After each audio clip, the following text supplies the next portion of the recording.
Malilinis na ngipin, masarap ikain. Sabi po yan sa isang kanta. Pero paano kung ang sipilyo mo ay sipilyo rin ni ate at ni kuya? Nakatutok si Tina Panganiban Perez. Ang isang pambatang toothbrush na ito, maniniwala ka bang 5 bibig ang nililinis? Gagamitin muna ng 4 na taong gulang na si Noynoy, sa kanya ito ipapasa sa kanyang ate, na ipapasa ulit sa isa pa nilang ate, at gagamitin pa ng iba nilang kapatid. Ang nanay nilang si Evelyn, pass muna raw sa pagtututbrush. Di pa siya nagtututbrush simula nang pumasok ang 2014.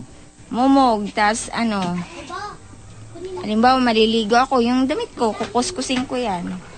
Kukuskus mo sa ngipin. Si Mister. Hindi ko nga nakikita nagtututbrush yan, ewan ko sa kanya.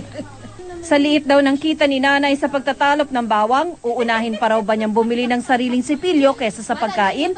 Kaya't nagdurusa ang kanilang mga ngipin, bungi-bungi at bulok na.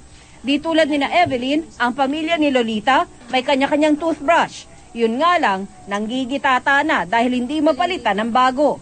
Tututbrush man ako umagat, gabi lang. 2 beses.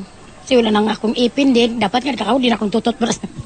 Kakapusan sa perang nakikitang dahilan ng Department of Health kung bakit hindi prioridad ng maraming Pilipino ang pag-aalaga sa kanilang ngipin at bibig. Dental caries o pagkabulok ng ngipin ang pangunahing oral health problem sa bansa. Sinusundan ito ng periodontal o gum diseases. Karamihan ng ating mga kababayan, kasamahan, lalo na yung mga parents, hindi pa ganong katutok when it comes to regular oral prophylaxis. Para mapangalagaan ang bibig at ngipin, magsipilyo pagkakain. Palitan ng toothbrush kada 3 hanggang 6 na buwan at magpalinis ng ngipin sa dentista kada 6 na buwan. Yan ay kung gusto mong makangiti pa rin ng buong pagmamalaki. Tina Panganiban Perez, nakatutok, 24 oras.